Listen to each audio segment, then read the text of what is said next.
সিম, নতুন আলু, পুঁই শাকের ফুল দিয়া রাত্রে রান্না করছিলাম। রাত্রে এই ভিডিওটা করছিলাম। সকালে ছাড়তে পারিনি বাচ্চার জন্য।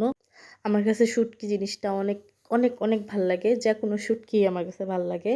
শুটকি ভর্তা বলেন, শুটকির তরকারি বলেন, শুটকির ভুনা বলেন, আমার কাছে এগুলো অনেক বেশি ভাল্লাগে। বেশিরভাগ লইট্টা শুটকি কিংবা চেপা শুটকির ওই যে বোড়া, এগুলো আমার কাছে অনেক ভাল্লাগে।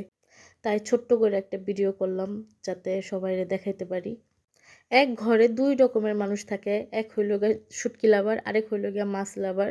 আমার কাছে শুটকি জিনিসটা অনেক ভাল্লাগে। মাছ আমার তেমন একটা ভাল্লাগে না। শুটকি যদি ৩ বেলাই দেওয়া হয়, আমি ৩ বেলাই অনেক মজা করে খাইতে পারবো। কিন্তু মাছ আমারে যদি বলে যে, "না, তুমি একবার খাও", তাও আমার এত পছন্দ না। গোসও আমি এত লাইক করি না। শুটকি কিংবা আলু ভর্তা যেকোনো কিছু ভর্তা হোক, আমার অনেক ভাল্লাগে। আমি জাল ছোটো থেকেই খাই।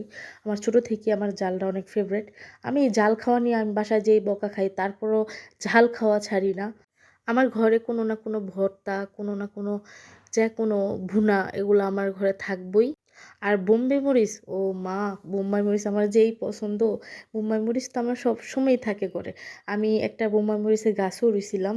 গাছের মধ্যে মাশাআল্লাহ অনেক বোম্বাই মরিচ ধরছে। আমি দেখছি আমার এক জ্যাঠা, এলাকার এক জ্যাঠা লাগে, আমি জ্যাঠা বইলা ডাকি। সেও অনেক কিপটা ছিল। সবসময় বোম্বাই মরিচ খাইতো যাতে তরকারি কম লাগতো।